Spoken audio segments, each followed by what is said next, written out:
히브리서 1장 5절에서 14절까지의 말씀으로 예수님만 바라보기라는 제목으로 함께 말씀 나누도록 하겠습니다. 할렐루야 성가대의 은혜로운 찬양 감사합니다. 네, 요즘 들어 제가 부러워하는 사람이 있습니다. 요즘 제가 정말 부러워하는 사람은요, 할렐루야 성가대처럼 음을 잘 잡으시고 노래를 잘 부르시는 분들을 보면 그렇게 부러울 수가 없습니다. 말씀 중에 죄송하지만 저의 이야기를 잠깐 말씀드리면요, 많은 분들이 아시다시피 저는 노래를 못 부릅니다. 그래서 요즘 찬양을 부르다 보면 제가 부르는 음이 맞는지 틀리는지 알 수가 없어서 너무 답답한 마음이 들기에 고민 끝에 2주 전에 음악학원에 등록을 하여서 요즘 음악을 이렇게 배우고 있는데요, 태어나서 처음 음악학원에 다녀보니까요 너무 신기한 게 많더라고요. 그래서 강사분이랑 이야기를 나누고 간단한 테스트를 해보니 강사분이 저에게 이런 말을 하였습니다. 다행히 음치는 아니네요 라는 말을 하는데 제가 깜짝 놀라 버렸습니다.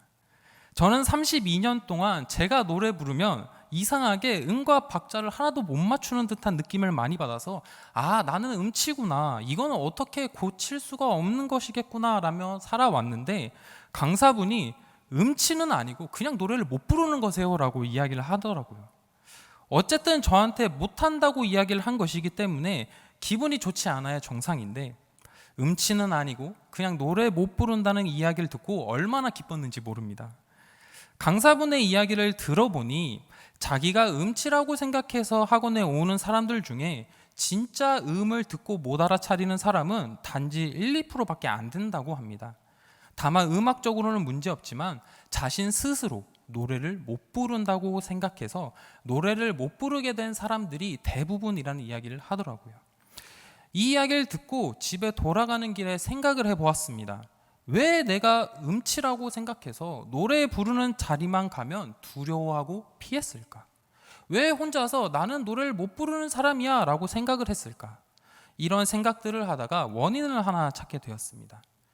저에게는 누나가 한 명 있는데요, 어릴 때 누나랑 놀다 보면 누나가 꼭 한마디 하는 것이 너 음치야 음치 이야기를 꼭 했습니다. 초등학생이 되기도 전에 형제들끼리 장난치다 보면 이런저런 이야기를 하기 때문에 별 이야기가 아닌 것처럼 보이지만 그날 이후로 저는 스스로 나는 음치구나 라는 생각이 마음속에 새겨지게 되었습니다. 물론 성장하면서 노래 부를 때마다 주변 사람들로부터 너 음치야 라는 이야기를 정말 많이 듣기는 하였는데요, 이렇게 어릴 때부터 음치라는 이야기를 들으면서 자라다 보니 어딘가에서 노래를 불러야 하는 일이 생기거나 찬양을 불러야 하는 일이 생길 때마다 나는 음치고 나는 음을 맞출 수가 없으니 노래 부르는 자리를 알아서 피하게 되고 못 부르는 사람들로 점점 변했던 것 같습니다. 제가 노래 못 부르게 된 경위를 추적해 보면서 제가 깨달은 것들이 있었습니다. 첫 번째로는 아이들에게 무조건 긍정적인 이야기를 해줘야겠다라는 이야기였고요, 그 다음은 제가 저에 대해서 제대로 알지 못하고 있구나 였습니다. 주변에서 저를 향해 너는 음치야, 너는 노래를 못 불러 라는 이야기를 들으면서 제 스스로 저에 대해서 알지 못하니까 나는 음치가 맞구나, 나는 노래를 고칠 수 없겠구나 라는 생각들이 점점 가득 차게 된 것입니다. 저에 대해 정확히 알지 못하니까 음치라는 말을 믿어버렸고, 이러한 마음이 굳어져서 오늘날의 저의 안타까운 실력들이 만들어진 것 같습니다. 제가 저를 제대로 바라보지 못했기 때문에 믿지 못하였고 혼란스럽게 된 것입니다. 마찬가지로 우리는 이 땅에서 살아갈 때 우리의 정체성이 무엇이냐고 한다면 당연히 우리는 하나님의 나라를 확장케 하는 하나님의 백성이자 예수님의 제자로 살아가야 하는 것이 우리들의 정체성입니다. 그러나 우리가 믿고 의지해야 할 예수님이 어떠한 분이신지에 대해 제대로 알지 못하고 제대로 바라보지 못한다면 우리의 믿음은 이상한 방향으로 흘러가서 올바르게 믿을 수가 없게 되는 것입니다. 예수님이 누구시며 예수님이 어떤 분인지에 대해 정확히 알고 믿어야지만 우리의 믿음은 어떤 풍파가 오더라도 흔들리지 않고 어떠한 고난과 어려움 속에서라도 항상 승리하며 하나님께 영광 돌리는 삶을 살아가게 될 줄로 믿습니다. 이 시간 예배를 드리는 모든 성도님들께서는 아마 하나님을 향한 열정이 가득하신 분들이기 때문에 예수님이 누구신지에 대해 정확하고 알고 계실 것입니다. 그러나 오늘 말씀을 통해 다시 한번 예수님을 정확히 알고 바라보아 예수님을 처음 만났을 때 그 감격과 은혜를 떠올리는 귀한 시간이 되시길 예수님의 이름으로 축원합니다. 히브리서의 말씀 이 배경으로 들어가 보겠습니다. 오늘 우리가 읽은 이 본문 히브리서 1장 5절에서 14절의 말씀을 자세히 살펴보면 예수님과 천사를 비교하는 말씀이 계속하여 나타나게 됩니다. 천사에 대한 이야기가 적힌 오늘의 말씀을 마주하고 있으면 약간은 어색하다는 생각이 듭니다. 우리는 평소에 천사에 대해서 집중하거나 관심을 가지지 않기 때문에 천사에 대한 말씀을 읽으면 우리가 쉽게 와닿지 않습니다. 현재를 살아가고 있는 우리 그리스도인들에게 천사가 무엇인지 아십니까? 라는 질문을 하게 되면 천사에 대해 하나님의 뜻을 전달하는 혹은 하나님에 의해 사람들을 돕는 어떤 존재로만 천사를 생각할 뿐입니다. 우리가 이렇게 천사에 대해 별 관심이 없고 잘 모르는 이유는 이제 하나님께서 직접 예수님으로 이 땅에 오셨고 매일매일 우리와 함께해 주셔서 우리에게 하나님의 말씀을 해 주신다는 사실을 믿기 때문에 이제 하나님의 심부름꾼인 천사에 대한 관심은 없어졌습니다. 그러나 말씀에서는 천사와 예수님을 비교하는 말씀이 계속 나오기 때문에 천사를 그렇게 중요한 존재로 이해하지 않는 우리들에게는 예수님과 천사를 비교하는 말씀이 단번에 이해하기가 쉽지는 않은 말씀입니다. 왜 예수님과 천사들이 히브리서 1장 전체에서 비교하였는지 그때의 시대를 살펴보면 히브리서가 쓰일 당시의 사람들은 천사들에 대한 관심이 매우 높던 시기였습니다. 성경 안에서는 천사가 매우 많이 등장하게 되는데요. 그 중에 몇 가지를 말씀드리면 유대인들에게는 율법이 매우 중요했습니다. 이 율법은 모세가 시내산에서 하나님으로부터 받게 되었는데요. 사도행전 7장 53절의 말씀을 보니 이렇게 나와 있습니다. 함께 읽도록 하겠습니다. 너희는 천사가 전한 율법을 받고도 지키지 아니하였도다 하니라. 모세가 받은 하나님의 율법 또한 천사에 의해서 전달받은 것이라고 말씀에 나와 있습니다. 그리고 이뿐 아니라 예수님이 태어나실 때 그 기쁜 소식을 천사 가브리엘이 전하게 하셨다는 말씀에도 천사가 등장하게 됩니다. 그래서 성탄절이 되어 교회에 보면 예수님, 동방박사, 별, 말구유, 마리아와 요셉 등등의 모형이나 그림 등이 걸리게 되는데 이때 예수님의 탄생을 전하던 천사의 그림도 자주 등장하게 됩니다. 또한 구약에서도 천사들은 여러 곳에 등장합니다. 대표적으로 창세기 28장의 말씀을 보면 야곱이 돌을 베개로 삼고 누웠을 때 꿈에서 사닥다리가 땅으로 내려와 나타난 하나님의 사자들이 있습니다. 야곱의 앞에 나타난 이 하나님의 사자도 하나님의 심부름꾼인 천사들이었습니다. 천사들은 성경 곳곳에서 하나님의 뜻을 전하는 역할을 했기 때문에 천사들이라고 한다면 이 당시 히브리서가 쓰여질 당시의 사람들은 대단한 존재로 천사를 인식하고 그리고 천사를 통해 하나님을 만나게 된다고 여겼습니다. 이 시대의 천사가 아주 중요하고 최고로 여기고 율법을 전달했던 이가 천사였기 때문에 이 유대인들에게는 이 히브리서의 당시의 사람들에게는 천사가 너무나도 큰 존재가 된 상황이었습니다. 이러한 상황이 잘 나타나 있는 것이 골로새서 2장 18절의 말씀인데요. 2장 18절의 말씀을 보면 아무도 꾸며낸 겸손과 천사 숭배를 이유로 너희를 정죄하지 못하게 하라 라고 나와 있습니다. 이 말씀에서는 꾸며낸 겸손과 천사 숭배로 정죄하지 못하게 하라라고 말씀이 나와 있는데요. 이 겸손은 성경에서 예수님을 따르는 그리스도인들에게 매우 중요한 덕목입니다. 그렇기에 우리가 겸손해야 할 것을 성경에서는 이야기해주고 있는데요. 그러나 이 당시 거짓 교사들은요, 꾸며낸 겸손으로 사람들을 미혹했다고 합니다. 그리고 사람들을 미혹한 후에 거짓 교사들은 천사들이 사탄의 공격으로부터 우리를 보호해 줄 수 있으며 우리를 도와줄 수 있는 존재들이라는 것을 전파하게 되었습니다. 이러한 움직임으로 인해 천사들의 위상이 점점점 더 올라가게 되었고 천사 숭배의 움직임까지 나타나는 상황이 되었습니다. 이 거짓 교사들이 꾸며낸 겸손으로 천사들을 숭배해야 할 것을 전파하면서 오직 영광받고 홀로 높임받아야 하는 예수님의 자리에 천사들로 바꾸고자 한 것입니다. 이러한 오늘의 말씀의 배경을 이해하고 말씀으로 다시 돌아가 읽어보면 히브리서 1장 5절에서 14절까지의 말씀은 이 당시 그리스도인들에게 예수 그리스도보다 천사가 더 뛰어난 존재가 아니라는 것을 명확하게 이야기해 주는 것입니다. 그리고 이 이야기를 통하여서 거짓 교사에게 미혹당하지 않으며 예수님을 향한 올바른 믿음을 지키라라는 것을 전하고 있는 말씀입니다. 이제 히브리서 1장 5절의 말씀을 살펴보도록 하겠습니다. 5절의 말씀입니다. 5절의 말씀에서는 두 가지의 질문을 합니다. 첫 번째 질문은 하나님께서 천사들에게 너는 내 아들이라 내가 너를 낳았다고 말한 천사들이 있느냐라는 질문이고요. 두 번째 질문은 어떤 천사에게 내가 너의 아버지가 되고 너는 내 아들이 된다라고 말한 적이 있느냐라고 하시는 두 가지의 질문을 하고 있습니다. 5절에서 나타난 이 두 개의 질문들은 구약의 말씀과 연관되어져 있습니다. 첫 번째 질문은 시편 2편 7절과 연관되어 있습니다. 2편 7절의 말씀을 진하게 색깔이 다르게 되어 있는 부분을 같이 읽어보도록 하겠습니다. 너는 내 아들이라 오늘 내가 너를 낳았도다. 5절의 말씀과 비교해 보면 첫 번째 질문과 시편 2편 7절의 말씀이 똑같이 기록되어 있습니다. 시편 2편 7절은 하나님께서 기름 부어 왕으로 삼으신 후 자신의 오른편에 앉게 하시고 그를 자신의 아들로 선포하신 분에 대한 이야기입니다. 이 질문을 통해 하나님께서 기름 부어 성별하여 왕으로 삼고 오른편에 앉게 했던 천사가 있느냐라는 질문을 하시는 것입니다. 그리고 두 번째 질문은 사무엘하 7장 14절과 연관되어 있습니다. 사무엘하 7장 14절의 말씀 지나게 된 부분을 함께 읽도록 하겠습니다. 나는 그에게 아버지가 되고 그는 내게 아들이 되리니. 이 두 번째 질문도 사무엘하 7장 14절의 말씀과 같은 모습으로 나타나 있는데요.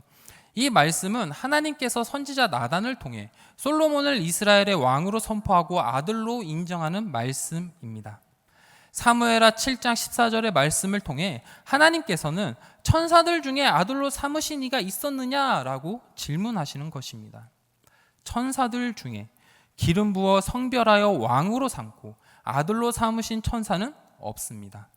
하나님께서 기름 부어 주시고 아들로 삼으신 이는 오직 예수 그리스도밖에 없습니다. 예수님은요, 하나님의 아들로서 이 땅에 오시게 된 것입니다. 말씀을 시작하여 지금까지 천사 숭배가 잘못되었다라는 이야기를 말씀드리고 있습니다. 히브리서의 말씀을 자세히 살펴보면 천사가 나쁘다, 천사가 잘못되었다라는 것을 이야기하는 것이 아닙니다. 거듭 말씀드리지만 천사는 하나님이 부리시는 심부름꾼과 같은 존재입니다. 지금 말씀에서 경고하고 계시는 것은 거짓 교사들이 일어나 천사를 경배해야 할 대상으로 올려버리는 사람들을, 그리고 이러한 사람들이 거짓 교사가 되어 미혹하는 천사 숭배가 잘못되었다는 것을 경고하고 있는 말씀입니다. 이 말씀은 오늘날 우리의 상황에 비춰본다면 우리 주변에도 정말 많은 거짓 교사들이 있습니다. 그리고 이러한 자들은 하나님이 홀로 받으셔야 하는 영광을 예수님이 아닌 무언가 비슷하지만 다른 우상들을 만들어서 하나님의 영광을 가로채 버립니다. 우리는 이런 거짓 교사들을 경계해야 합니다. 제가 신학교를 다닐 시절 고향 친구가 연락이 다 이런저런 얘기를 하고 있다가 이런 이야기를 들었습니다. 자신이 어떤 성경 공부를 하고 있는데 주변에서 절대 가지 말라고 해서 저한테 이야기를 했다고 하더라고요. 그래서 이야기를 자세히 들어보니 자기가 성경 공부를 하고 집에 들어왔더니 부모님이 이상한 낌새를 눈치를 채시고 성경 공부하러 가지 말라고 했다고 하셨다고 합니다. 그래서 이 친구가 이 이야기를 그 성경 공부하는 곳에 가서 이제 부모님이 그만 나오라고 하시니 내가 못 나오겠다라고 이야기를 전했다고 합니다. 그러자 그곳에 있던 사람들이 이 이야기를 들어봐라. 예수님이 이 땅에 오셨을 때 바리새인들이 예수님의 말씀이 전해지지 않도록 핍박하지 않았느냐. 예수님을 막던 모든 사람들은 다 사탄 마귀인데 너가 공부할 때 지금 부모님이 성경 공부를 막으신다면 너의 부모님 또한 사탄 마귀와 똑같은 자들이니 당장 집에서 뛰쳐나와 우리와 함께 지내자라는 말을 전했다고 합니다. 그래서 참 다행인 것은 이 친구와 이 이야기를 나누고 나서 하나님의 은혜로 그곳에서 벗어나 지금 정상적인 신앙생활을 하게 되었는데요. 제가 이 말씀을 드리는 이유는 예수님의 가르침 중에서 성경 공부 못하게 한다고 하면 그들을 사탄 마귀로 여기고 집을 뛰쳐나와 지내야 한다고 성경에서 말씀하신 적이 있습니까? 없습니다. 예수님의 가르침은 우리가 핍박받더라도 그들을 사랑하고 그들에게도 하나님의 복음이 전하게 하라고 하셨던 것이 예수님의 가르침이었습니다. 그런데 오늘날의 거짓 교사들은 그것을 교묘히 이용해 예수님과 비슷한 것 같지만 끝이 다른 가르침을 전하고 있습니다. 이처럼 히브리서 당시의 거짓 교사들의 미혹이 오늘날 우리들에게도 동일하게 일어나고 있는 것입니다. 거짓 교사들은 천사들을 우러러 보게끔 우상화시켜 버렸습니다. 당시에 이러한 모습은 예수님을 제대로 바라보지 못했기 때문에 예수님이 어떠한 분이신지 명확하게 알지 못하였고 수많은 사람들이 거짓 교사들의 이상한 가르침에 넘어가게 된 것입니다. 우리가 이런 상황 가운데서 기억해야 하는 것은 하나님께서 성별하여 왕으로 기름 부어주시고 오직 아들로 삼으시는 예수 그리스도밖에 없다는 사실입니다. 그렇기에 우리가 이 세상에 어떤 거짓 교사들이 우리를 유혹하고 우리 안에 우상들을 세우려 할 때 하나님의 아들이시며 이 세상에 왕으로 오신 예수님만을 바라보며 예수님의 말씀에 순종하며 믿음을 지키는 삶을 살아야 할 줄로 믿습니다. 우리 사랑하는 성도님들께서는 거짓 교사들이 미혹하고자 할 때 오직 예수님만을 바라보며 승리케 되는 귀한 믿음의 성도님들이 되시길 예수님의 이름으로 축원합니다. 그리고 6절에서 예수님을 맏아들이라고 말합니다. 오늘날의 맏아들이라고 하면 자녀들 중에 첫째 아들을 이야기하는구나 라고 생각하겠지만 이 당시 맏아들이라고 한다면 아버지의 모든 것을 이어받는 자가 맏아들이었습니다. 우리가 맏아들, 장자라고 하는 것이 얼마나 중요한지 야곱과 에서의 이야기를 통해서 알 수 있듯이 맏아들이라는 것은 모든 기업을 이어받는 상속자라는 뜻입니다. 예수님은 하나님의 맏아들로서 이 땅에 오셨습니다. 갈라디아서 4장 6절의 말씀을 보면 너희가 아들이므로 하나님이 그 아들의 영을 우리 마음 가운데 보내사 아빠 아버지라 부르게 하셨느니라. 우리는 맏아들 되신 예수 그리스도의 영으로 말미암아 하나님을 아버지라 부르게 되었습니다. 이것이 얼마나 큰 은혜입니까? 예수님은 하나님의 맏아들 되시는 분이시며 동시에 하나님의 모든 것을 상속받은 분입니다. 하나님의 모든 것을 상속받으신 예수님께서 하나님과 죄로 끊어진 우리의 관계를 회복시켜 주셨습니다. 우리는 죄에 빠져 허우적거리며 살아갈 수밖에 없는 나약한 존재였지만 예수님으로 인해 우리는 죄에서 승리케 하게 되었고 하나님과의 관계가 회복하게 되었습니다. 우리는 이러한 예수님만을 온전히 바라보며 경배해야 합니다. 그 다음 7절과 9절에서는 천사들과 예수님을 다시금 비교하여 이야기를 합니다. 7절의 말씀입니다. 또 천사들에 관하여는 그는 그의 천사들을 바람으로 그의 사역자들을 불꽃으로 삼으시느니라 하셨으되 하나님께서 천사들을 바람과 불꽃으로 삼아 주셨습니다. 바람과 불꽃은 하나님이 사용하시는 거룩한 도구를 나타냅니다. 불꽃과 바람에 대해서 잠시 생각해 보면 불꽃과 바람은 형태가 없습니다. 우리가 바람을 딱 고정시켜 가둬둘 수 없습니다. 그리고 불도 마찬가지로 어떠한 형태가 없고 외부의 힘에 의해서 모습이 쉽게 변화되어 되어지는 불완전한 모습을 가지고 있습니다. 천사는 불꽃과 바람과 같아서 하나님의 심부름 꾼이며 불완전한 모습을 가지고 있는 것입니다. 그리고 8절을 함께 읽어보도록 하겠습니다. 아들에 관하여는 하나님이여 주의 보좌는 영영하며 주의 나라의 규는 공평한 규이니이다. 예수님은 주의 보좌에 앉으셔서 하나님의 나라를 다스리는 분이 예수님입니다.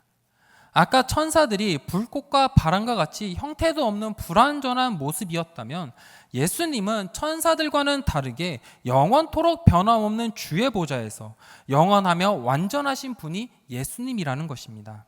그리고 9절을 보면 예수님은 불법을 미워하시는 분입니다. 예수님께서는 의를 사랑하시고 불법을 미워하시기 때문에 그로 인해 하나님께서는 즐거움의 기름을 예수님께 부어 뛰어나게 해주셨습니다. 예수님은 불법을 미워하시고 의를 사랑하시는 분입니다. 그리고 이 세상 누구보다 어떠한 것보다 완전하시고 뛰어나신 분이 예수님입니다. 우리는 이러한 예수님을 우리의 주인으로 삼고 예수님만 바라보아야 합니다. 우리가 이 세상 살아가다 보면 많은 어려움이 우리를 괴롭힐 때가 있습니다. 코로나 때는 모두 먹고 살기 너무 어렵다는 기사가 쏟아져 나왔고요. 이제는 경기 침체가 올 것을 예측하며 더 어렵게 살아가게 될 것을 말하는 기사들이 쏟아져 나오고 있습니다. 그리고 가정이 무너지는 어려움을 겪을 때도 있고 몸이 아파 믿음이 흔들릴 때도 있습니다. 그리고 사람들 사이에 관계적인 면들이 틀어져서 오랫동안 가족처럼 지내던 사람이 남보다 못하게 되어버리는 일과 같은 우리가 예측할 수 없는 여러 어려움들이 우리를 향해 다가옵니다.